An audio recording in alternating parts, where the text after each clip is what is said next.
Hey Decide Destiny crew, Carl Spirides here. Thanks for joining me for another Decide Destiny Daily Dose. Today I've got Brandon in the hot seat. Say hi to the folks, Brandon. Hi folks.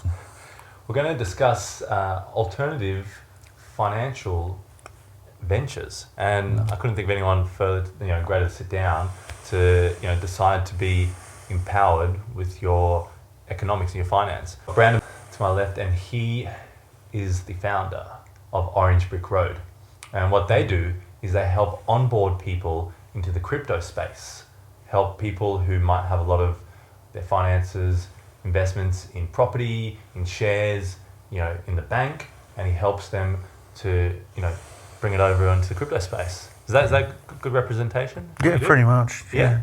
Yeah, well, we kind of have a diverse background, people from Uber drivers, stacking coals, bricklayers, carpenters, to finance guys, stock guys, real estate people, a lot of, the bigger clients are obviously the stock and the real estate guys. Yes, moving a lot of assets. Especially with the real estate, because what I say to real estate guys when they first get introduced into cryptocurrency and they ring me and they're like, oh, what's this crypto thing? I've been trading for a number of years. I've got a lot of investments or whatever. Yep. I say to them, listen, just liquidate 5% of your portfolio, maybe 10% of your portfolio. What you're in profit, don't liquidate it when it's down. Yes. You know what I mean? So, and then put it into crypto. Yep. And then watch it for 2 or 3 months and it'll probably outperform your 80 or 90% of your other stuff. Yeah. Right? And then you just go, okay, that works for me. I'm comfortable with it. Put another 10, 15% in. Yep. And I've done that with 4 or 5 different stock guys that were heavily into stocks and shares and that sort of stuff. Yes. And over 8, 12, 18 months, they're 100% out of stocks. Yeah, wow. You know? Yeah. So what you're saying is ease into it. You're not saying grab your whole portfolio and dump it in. Definitely, because what happens is even with guys with super or they've sold a business or whatever, I won't name names, but I've got some or 2 that come to mind. Yep. Where that was the plan with him, just get 10, 20%, put it in. So we did that, and then I gave him some lessons over 2 or 3 month period, and then what normally happens, well, sometimes it happens, you connect with someone for 2 or 3 months, get them on board, get them understanding the technology and how things work and that sort of stuff, and then you might not hear from them for a month. Yep. You know what I mean? Because they go off into the wilderness and go down the rabbit hole. Yeah. And so anyways, he rings me up.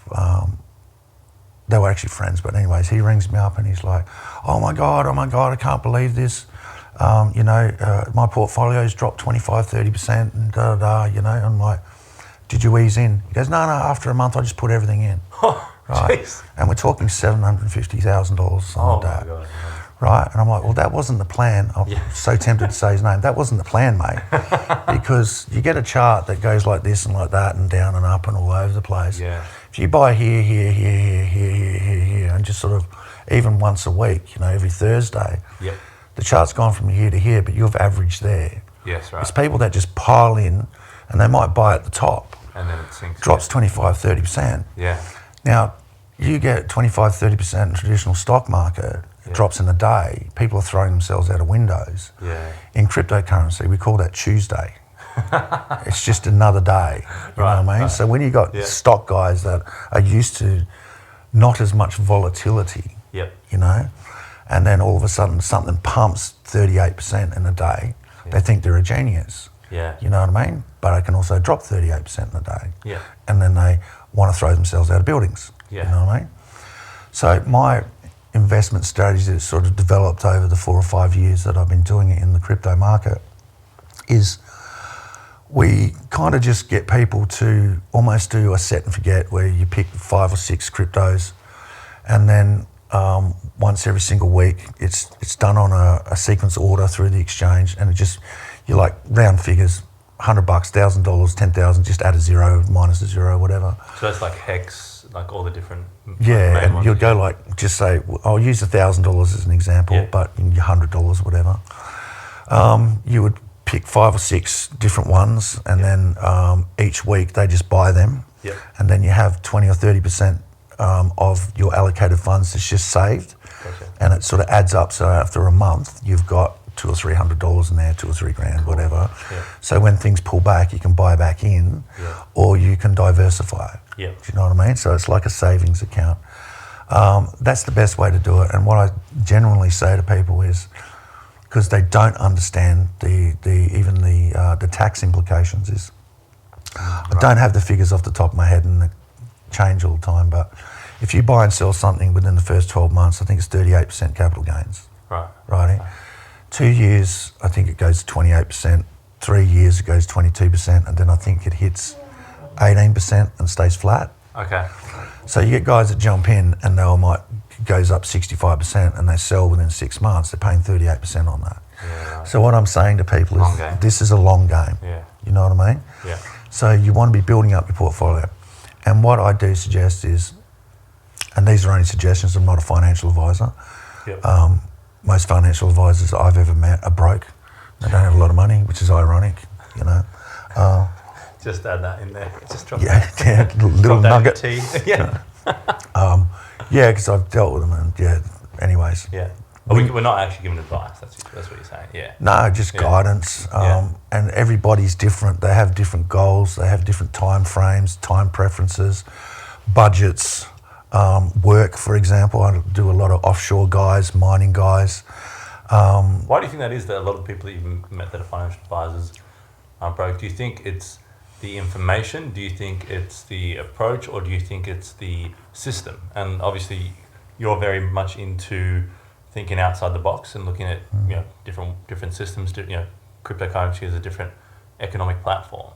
Yeah. Like, why do you think that is? That the people that we go to generally, and I'm not saying this. I'm definitely not saying that if you're a financial advisor you're broke, but in terms of your experience, you've seen that. Yeah. Like, why do you? What do you feel that? Well, I think the type of person that's attracted to that type of job is a very conservative person. Gotcha. Yeah. You know what I mean? So they don't have a high risk tolerance, right?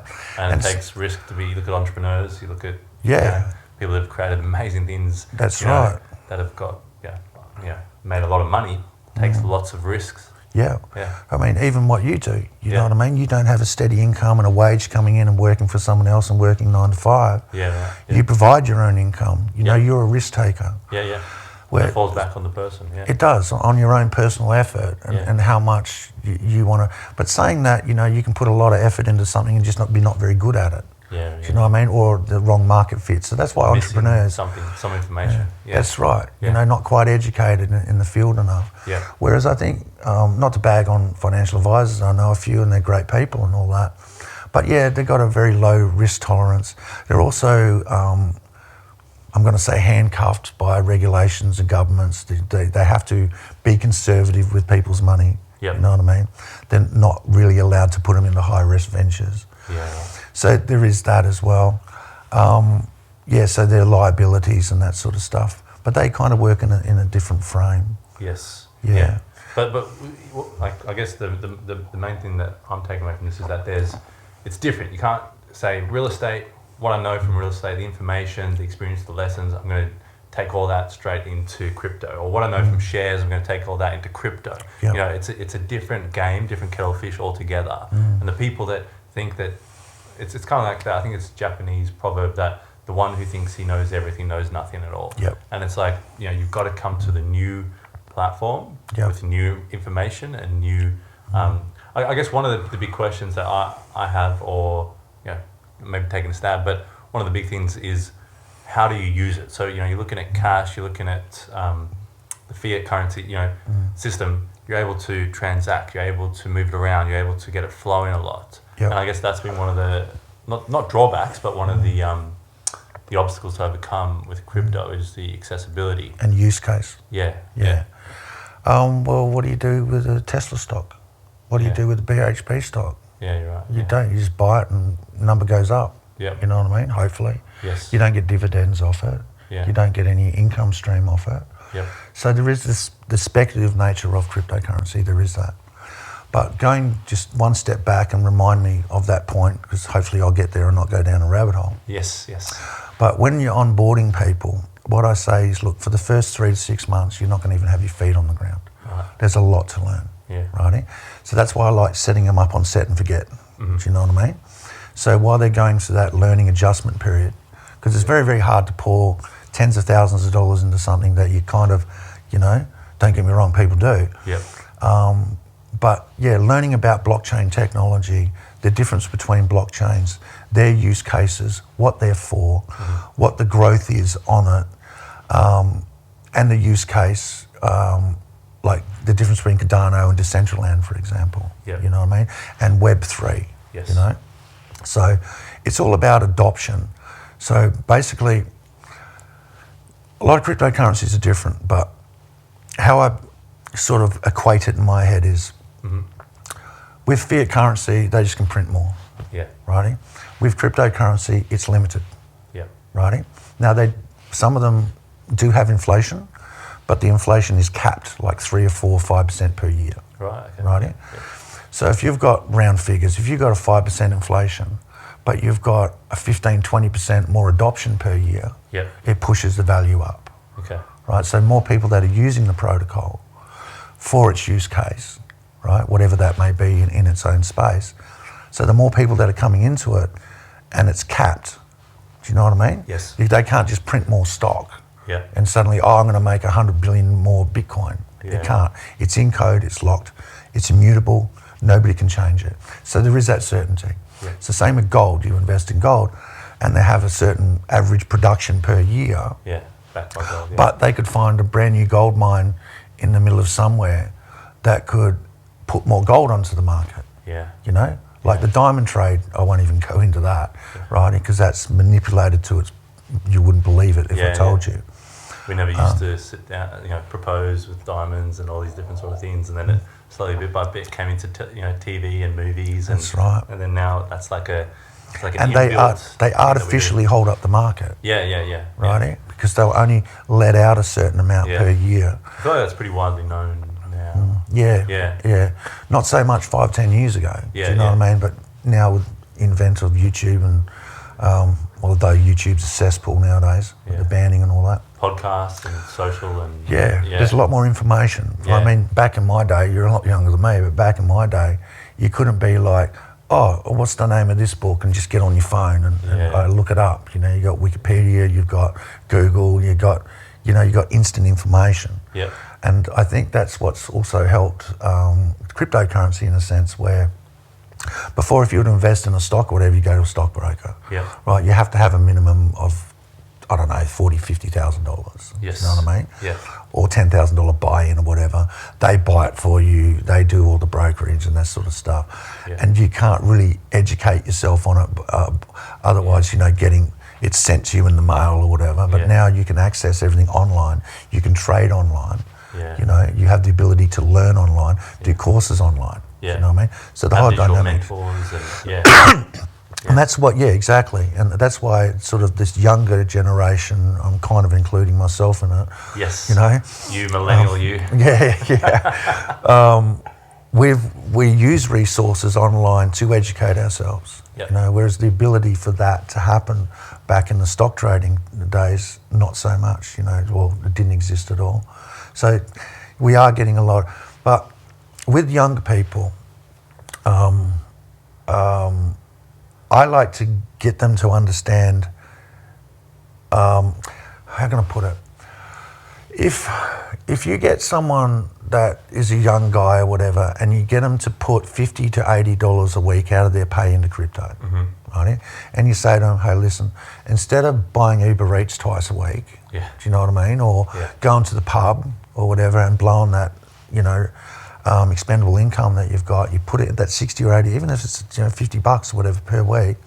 Fiat, is a different sort of currency, obviously, and you can print more money. Gold, backed by gold, diamond, how the industry kind of restricts to raise the value, and it's good to hear that crypto has that sort of boundary, that 5% interest that you said. Yeah. I think that's really good. Whether you have boundaries in your own personal life, how you, like you said, what you're teaching your kids already to put money away, to not do those things. Yeah. So what, I guess, good question would be, what are maybe the top 3 concerns people have when they come to you and they go, I want to get into the space? Yeah. Probably the first thing would be magic internet money. Okay. Do you know what I mean? Yeah. They're like, what is this magic internet money? And why are there so many 18-year-olds driving Lamborghinis and Porsches? Like, what have I missed out on? Yeah, what did I do wrong? What did I do in a previous life? Yeah. So, but what I say to people is like 3 to 6 months you don't have your feet on the ground. Right. Because there's a lot to learn. There is a lot to learn. Yeah. And when I say 3 to 6 months, depending on how much time you have, so a lot of guys that work over, offshore on the mine sites and all that, they got 2 and 1, so they're 1 week off. They pretty much sleep for the first day and a half, and then they do 2 or 3 days in the crypto, and then they hang out with their kids, well, hopefully, family and that sort of stuff, and they're off. So they've got a very short period of time, to get a lot done. Where I've got a lot of housewives, that got more time and getting into crypto as a second form of income. That's pretty cool. You know what I mean? Yeah. Mate, big adoption. Big adoption. Demographic, So the demographics spread right across the board. I'll say, look, for 3 to 6 months, you're not going to feed on the ground. Yep. But what I kind of do is I break it down to make it habitual. Right. Do you know what I mean? You're learning to be habitual.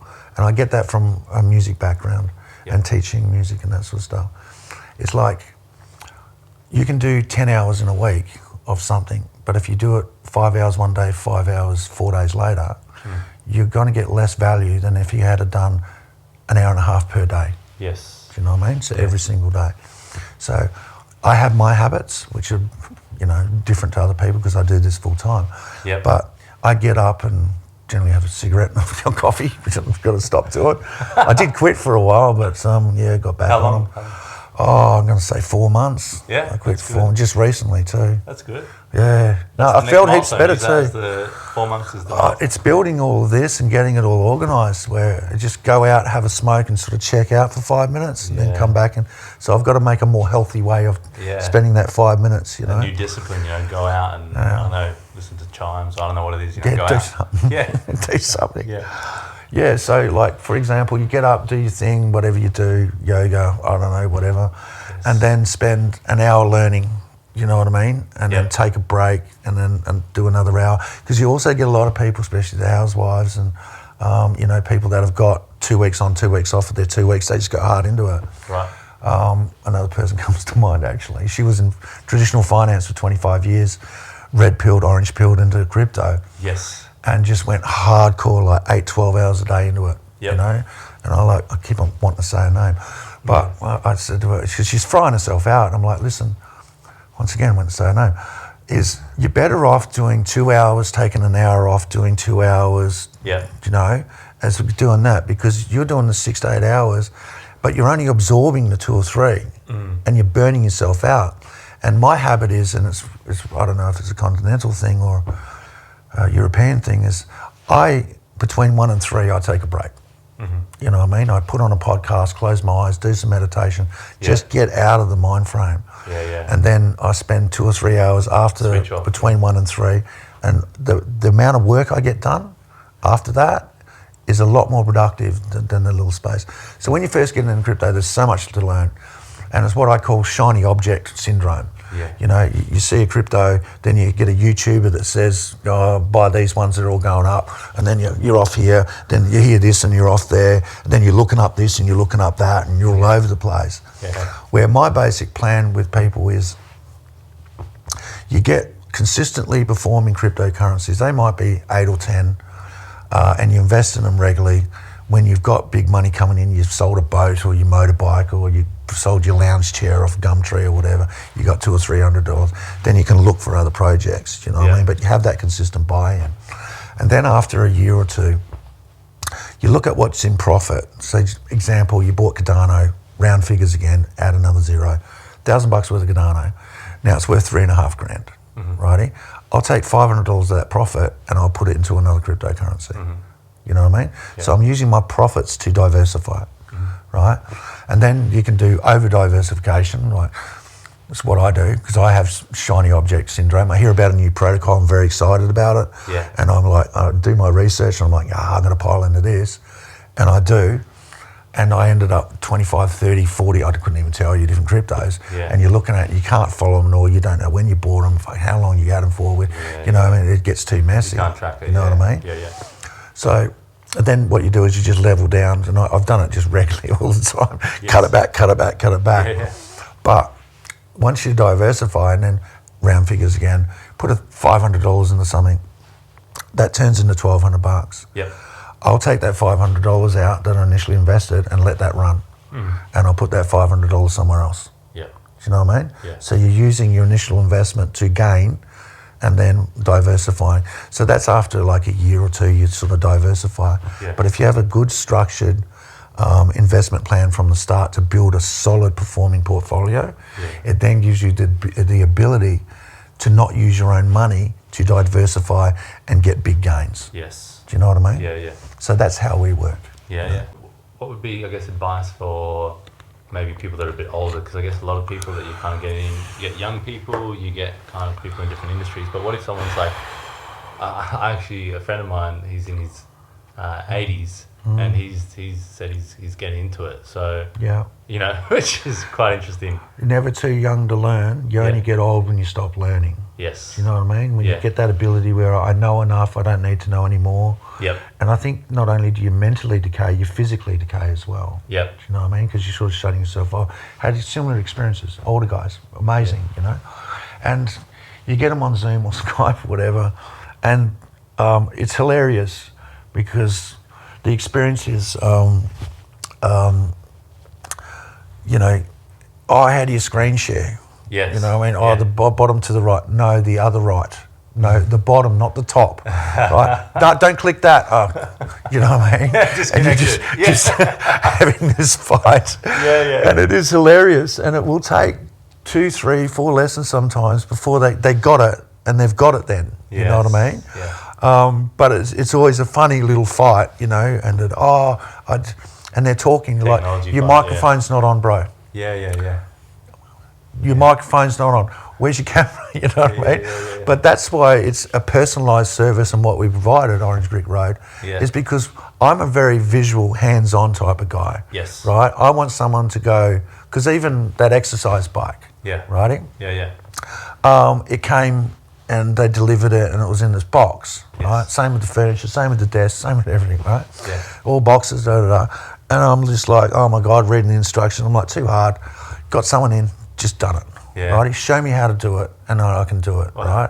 What, AirTasker or something? Or the dudes from, the people that do it. Yeah, right? just set your stuff up. Yeah, they build everything for you. Yeah. It's brilliant, because I don't have the time, and the 2 hours that would have spent me doing that, my 2 hours is better off spending somewhere else. Yeah. But when you've got someone that goes, all right, I'm elderly, and they watch 2 hours of this YouTube, an hour of that, 4 hours of this, and they're just confused. You know what I mean? It's information overload. Whereas, it frightens them out. Where we say, start here. This is how you connect your bank account. This is how you KYC, know your customers, the government regulation. Upload your ID. How do I do that? You know what I mean? And then, okay, this is how you put money in. This is how you buy. This is how you open up your own wallet. This is how you send it to them. This is what that means when it's in your own wallet as opposed to by the central exchange. Protect your seed phrase. If I've got your seed phrase, I've got your money, stress it to them. Yes. Do you know what I mean? And we step them through the process one step at a time. Now, people that are time poor on mine sites, whatever circumstance they are, just work, carpenter, own business, whatever. They don't have the 8 or 10 hours of sorting through what's a wallet, what's the difference between, what's a seed phrase. I'll just write it on my hand. Yeah. Do you know what I mean? Yeah. Whereas in 2 to 4 hours over two lessons, fully set them up. You know what I mean? So we know that they're secure, they understand what's going on, they understand the technology, but also when you're walking them through that, they'll be asking questions, right? And they can ask bizarre questions, right? But to them, they want to know, and they're all coming from different backgrounds, so they're kind of using their own life experiences to understand something. How does it fit into my framework? That's How does it fit right. into my thinking. Yeah. It's how you explain something. Yeah. Because, I mean, to a point, I don't think there's bad students, I just think there's bad teachers. Yes. Because you've got to be able to relate to that person and then get in their mind frame of how is the quickest way for them to learn, you know? Yeah. And I also have found that the people that do 8, 10 hours with us over a month or whatever long it is and dedicate themselves to it, they stick around and they become long term. Yeah. There's people that come in and do an hour or two and you don't hear from them for a month, Yeah. righty? Then they'll do one lesson again and then you'll never hear from them again, Yeah. right? Because they're trying to learn too much at a time. Yeah. And then they throw their hands up and go, this is too hard, there's too many protocols, I don't really understand the technology, the whole thing's a bubble, I hear on Twitter that it's all going to zero, my friends are telling me I'm an idiot, do you know what I mean?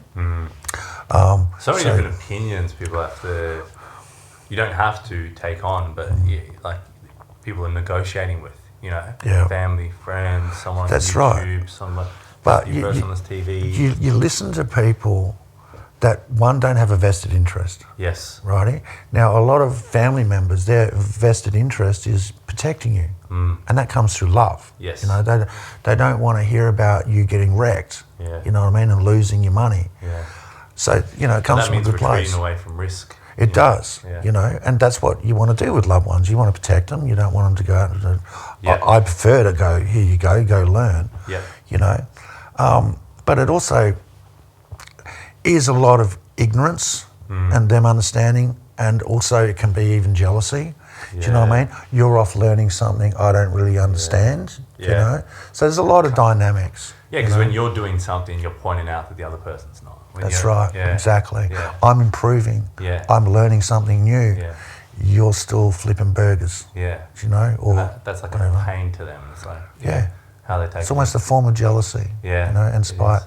So there's a lot of moving angles on people's own personal development. But the idea of investment is you want to secure your future, right? Now, I never wanted to do any of this, righty? I got into crypto because I was very interested in it. And I was like, what is this Bitcoin thing? I've heard about it for a few years. I haven't had the time to look into it. Yep. All right, I'll look into it. Went right down the rabbit hole. Then after 12 months or so, I was doing all right. Well, kind of wasn't. I bought it at the top and rode it all the way down. Just, yeah, I Way FOMO'd to in learn the the top. whole Oh, yeah. top to the barrel. It was a good 12, 18 months of going, oh, God, have I made it. But I just kept on researching and spending time on it and just going, Completely obsessed. this has to work. I don't Yeah. understand why it's not, you know? Committed to it. Yeah. Yeah, I just went, I kind of had the opinion that working the job that I want, I was on pretty good money, but I'm never going to retire comfortably, right? What were you in before? Last job was construction, Yeah. high-rise commercial construction and that. So it was pretty good money, right? Yeah. I worked long hours, right? Yes. A lot of overtime. Yeah. So I'm like, okay, I can do this and then keep on doing it to 60, 65, and I'm going to have $200,000 or $300,000 in super, right, or something like that. With cryptocurrency and investing, at least this is an opportunity, right, and a chance to not have that future, to have a better one. Do you know what I mean? And if it works out, great, but if it doesn't, at least I took it. It's worth the risk. It is worth the risk because I know what my end goal is if I don't do anything different. That's I a know great that lesson. result. You know? That's a great lesson, folks. That is a great lesson for everyone at home. That's right. It's just Yeah. like I've put on a lot of weight because I'm sitting around on computers and trying to organise everything. But it's like what your diet is, you know the end result of eating badly, Yeah. righty? Yeah. So if you don't want that end result, change your habits. Yeah. So how do you get started? And I think we were chatting before that you were talking about how kind of friends asked you and family asked you, so you went down the rabbit hole of crypto, and you're obviously making some moves, drawing some attention. People started asking you a few questions about it, right?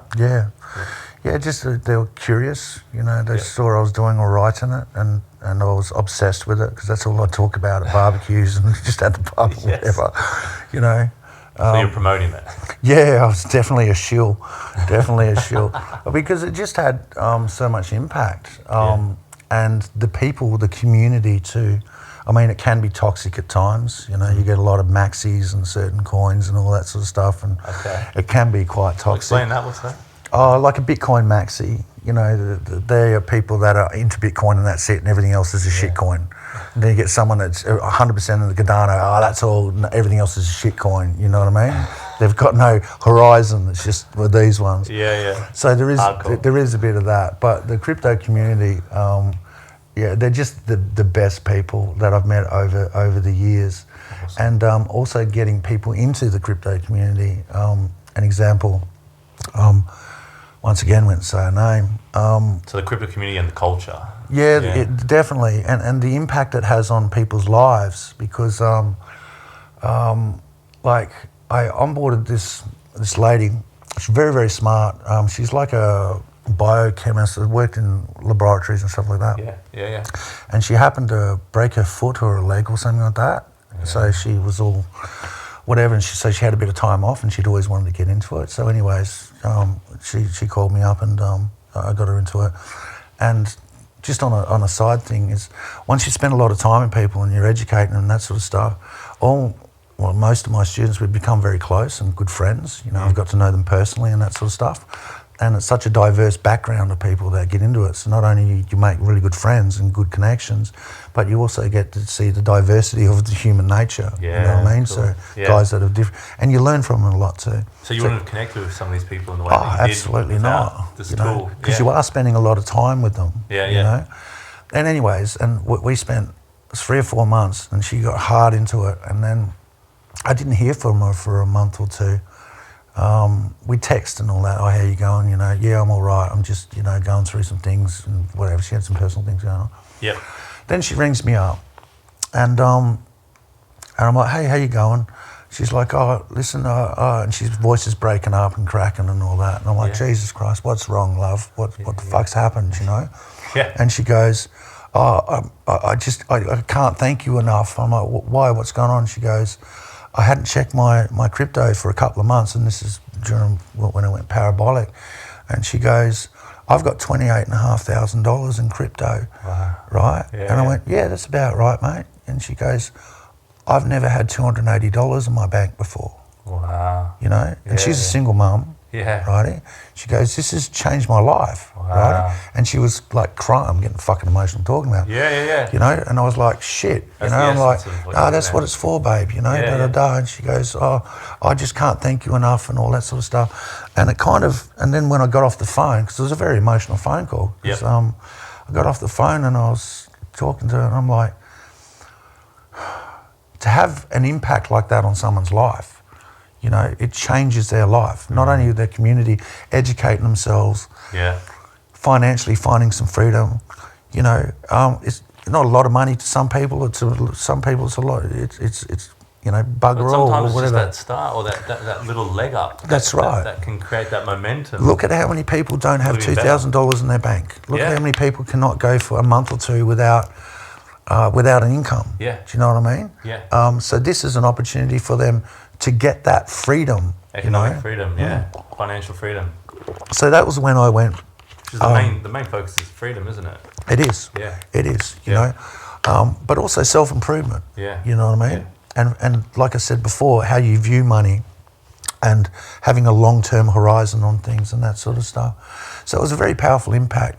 And this through coincidence, because I was just teaching people online and I was pretty busy and whatever. And a student of mine that I'd been with for years, he's like, oh, we should build a business. And I'm like, not interested, I'm busy, But after that phone call that I had from her, I just went, is there a better job that you can do than to improve people's lives?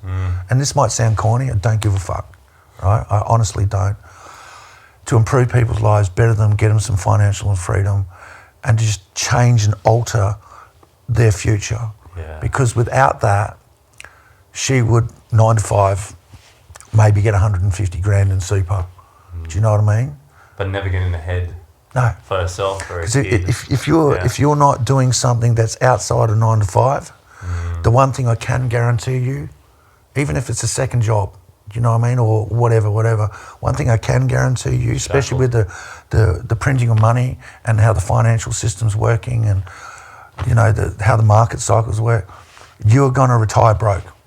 If you don't empower yourself now, I'm not a financial advisor, but my advice is if you don't empower yourself now, by the time you retire, you're fucked.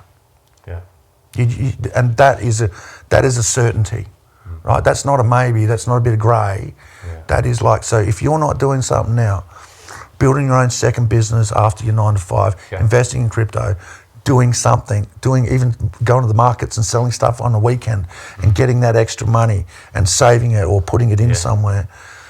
If you're 9 to 5, I would say 90% of people that are 9 to 5 will retire broke. Yeah. Do you know what I mean? Yeah. And that's not just talking about like the crypto, this topic. It's just how the world has, like you said, the world's changed.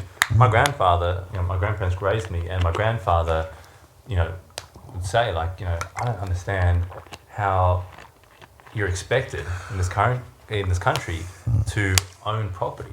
You have to go out into the country, buy land and build, compared to what he had to buy. He said, which we all know, the price has gone and the salary has. Yeah. So the salary and getting that job and that one job and that full-time thing and doing things was okay back then. But my grandfather was 91 when he passed away just a couple of years ago. So he, even back then, was a professor, and then he also had his own business. He also had a few things going. Bit of hustle. But back then, when you're starting out, you have your salary and you have, there's a bit of balance. Now it's just like, if you don't do, and you will need a lot more money than you think you need.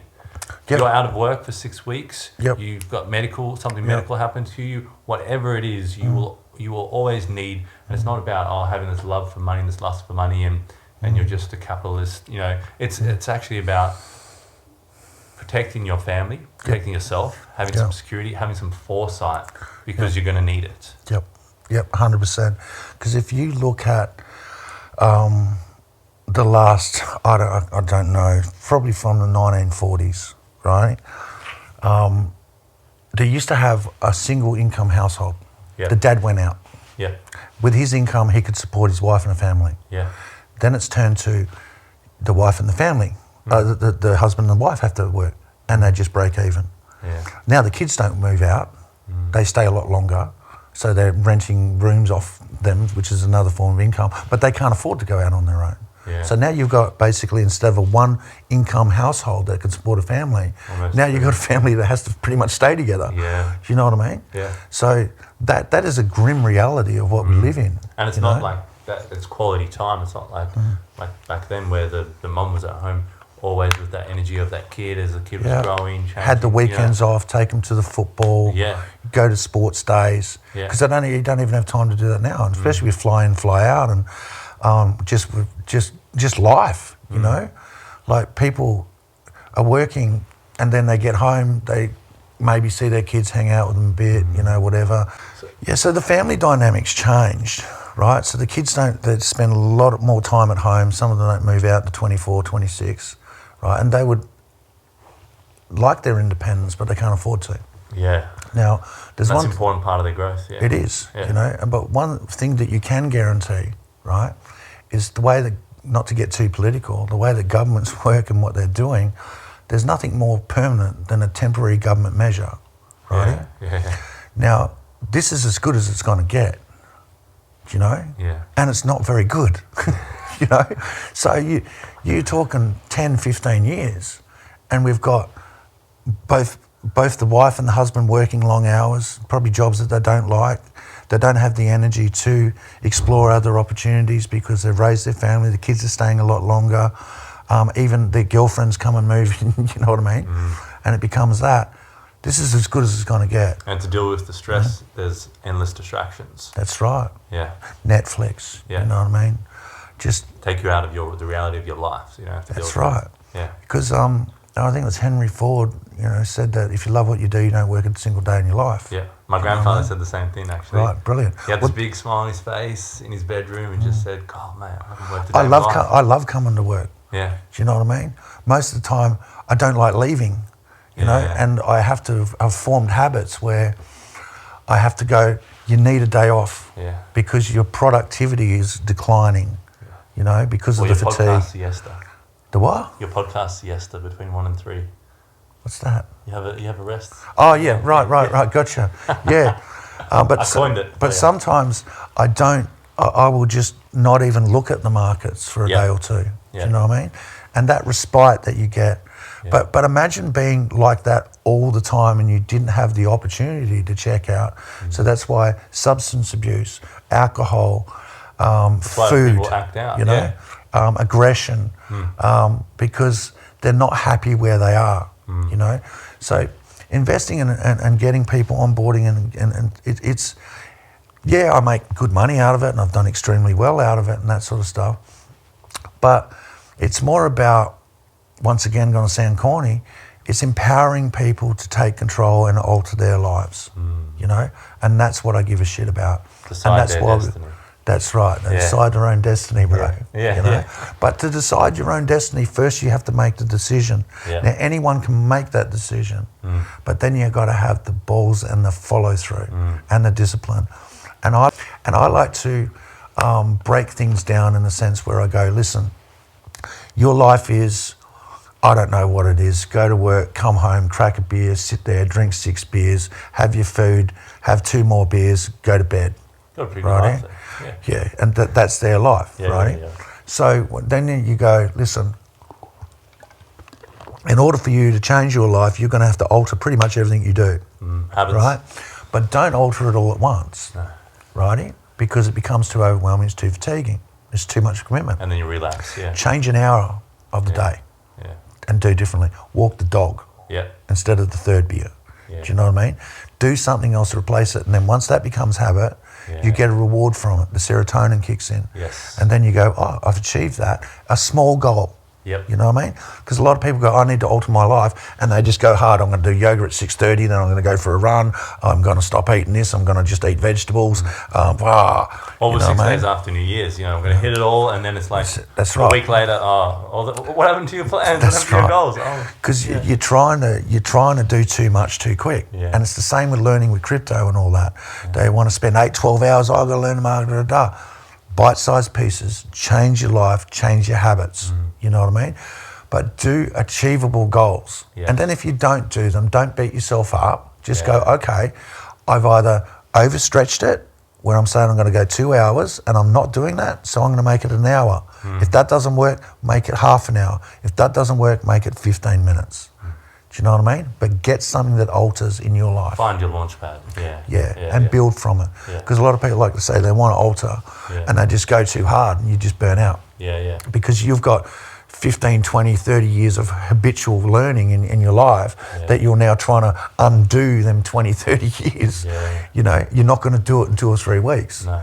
You know, and then when they haven't achieved it in 2 or 3 weeks, they give up and they slid straight back into the lifestyle. Next, you know, another 5 years have passed, they're doing the exact same thing. You know what I mean? Yeah, and there's so much of that indoctrination, so much of that social influence in the way that we cognitively function, the way that we look at the world. You know? Yeah, so this, you know, one of the biggest social demise, I think, has been the sense of community. You know, if you don't have strong family, you don't have strong faith, you don't have strong community, you know, then you're isolated. impenetrable. Yeah, you're isolated. Yeah. If you're isolated, you're easily attacked. You see it in households. Like I'll go around someone's house and they'll have 3 kids. The 3 kids are in 3 separate rooms, watching 3 different movies, or on 3 different screens, and the parents are out the back. Do you know? It's short-term pleasures, short-term gains. Realizing that if you had things where you interacted and you came together, and maybe you sacrificed the movie you want to watch, but you want, you know, the 3 of you to be together, that's going to create memories for the rest of your life. You know, or you remember that you were in your room doing that own thing because you were in this me first psychosis that kind of wrecked your family upbringing and what you remember from it, and you've just become this solitary sort of machine. You know, and I think that's, you know, my grandparents, when I asked them what are some of the differences in their day from our day, and one of the things they said is, you know, we live so isolated and, you know, there's no real sense of community, and that's huge. Back then they used to, you know, go to the church, go to the sports, you know, take the kids wherever. A neighbour, you know, would need you to look after the kids. You trust that person. You go over here. You know, they a lot of the kids played with one of the back house and also at the front house. One of them was an NRL coaching legend, and like, you know, these different sort of things. And so you have so much experience, you know, and so much like social contact in a way. You know, like, oh yeah, you know, he played with Jack's boys, and then Jack's boys, you know, and all these different, you know, social, you know, interactions that create a rich sort of tapestry of your life. You know, a rich experience. Where now it's like, what do you do? I was in my room. So is that what you did? VR goggles on, That was my tapestry of my life. Like, holy smokes. Well, yeah, and that's But it. the crypto community's strong, right? Yeah, 100%. And they generally will support, like you can get on Reddit for 4chan, not so much, whatever, and just ask questions. You do get trolled a bit, but just have a sense of humour. Yeah. You know what I mean? Be willing to take it. Yeah, because they will test you to see how you react, and if you react poorly, then they'll just fucking hammer down, But they're open, transparent. You can ask them anything, they'll answer you. They're just helping each other because it's sort of almost like a common goal for everyone. They're growing, they're improving, and if they can help and grow someone else, then to achieve what they're achieving, you know what I mean? Because the one thing that you do want to do, well, it's the dichotomy of it is when you're doing really well, you want the ones that you love around you to do well, or friends to do well, or people, work colleagues to improve and do well. And it's the same if you're doing poorly, you want to drag other people down as well. Do you know what I mean? It's that negative thing, Yeah. So that's what I like about the crypto community, because it's so empowering and improving, that there is that positive we want to share, awesome. Yeah. That's why they're the best people, bro. Yeah. They really are. I've got a question just to, summarise and just to close out. What's the main motivation, for someone coming into it, if someone asks you a question, your motivation, what's the main motivation of crypto? Because with new things and I guess different things, people kind of get their own ideas. Are you getting in crypto because you want to be cool? You are getting crypto because you want to be rebellious.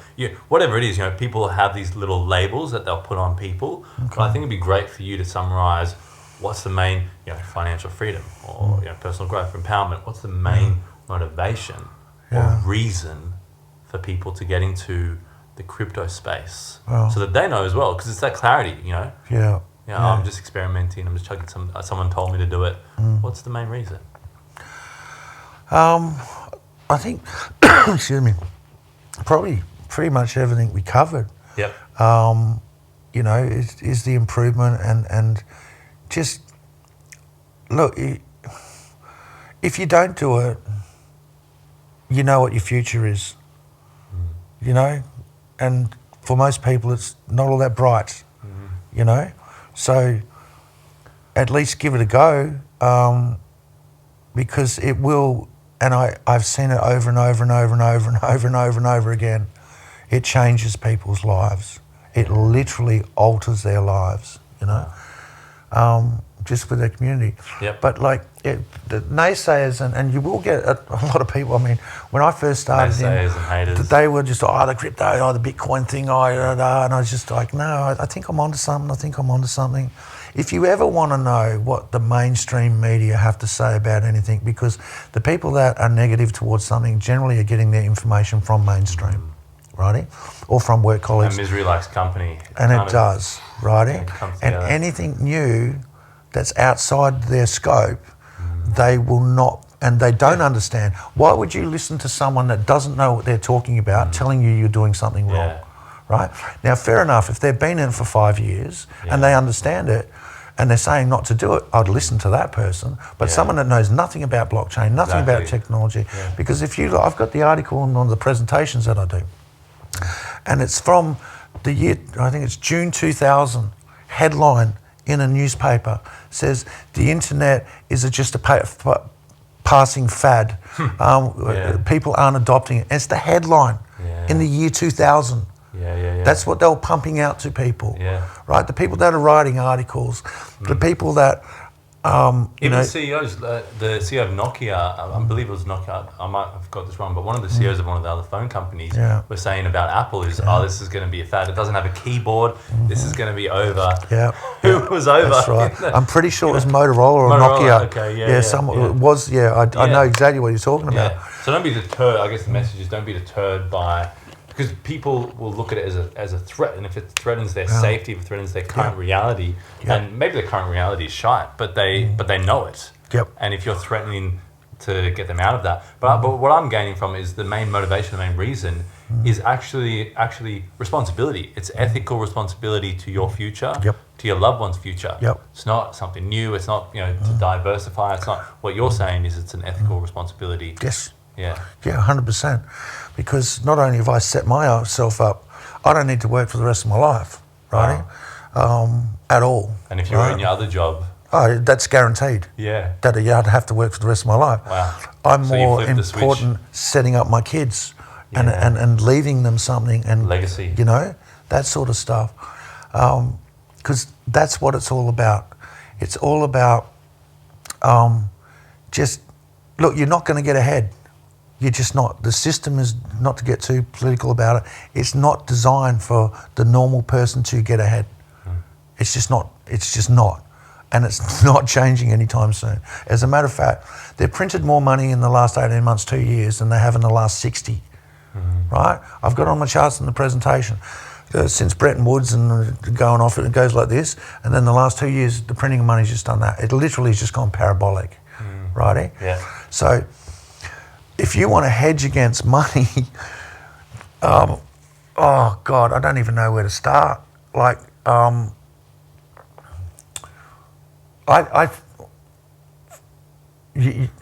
God, the printing of money has been so prolific that the devaluation of the dollar is so massive. The overinflation of the stock market is massive. Isn't it funny that the world's been shut down for 2 years, but the stock market's at all-time highs? Isn't it funny we've been shut down for 2 years, but real estate prices are all-time highs? Why is that? Because so much money has come into the system and these people need to put it somewhere. So they push the price up everywhere. That's called a bubble. You think that the financial global crisis was a problem? Well, wait for the next 3 or 4 years. Seriously, wait for the next 3 or 4 years. And you can guarantee that a lot of shit's going to go wrong. You know what I mean? Just in the supply chain, right? And then with things that they've implemented with crazy times. But take control of your future, right? Whatever that may be, right? Because if you don't, nobody else is going to fucking do it for you. No one's coming. Right? Yeah, no one's coming to save you. That's right. Yeah. And small steps, just I'm going to change a habit. You know what I mean? And staying in one place is actually one of the most dangerous things you can do to your future. Staying still.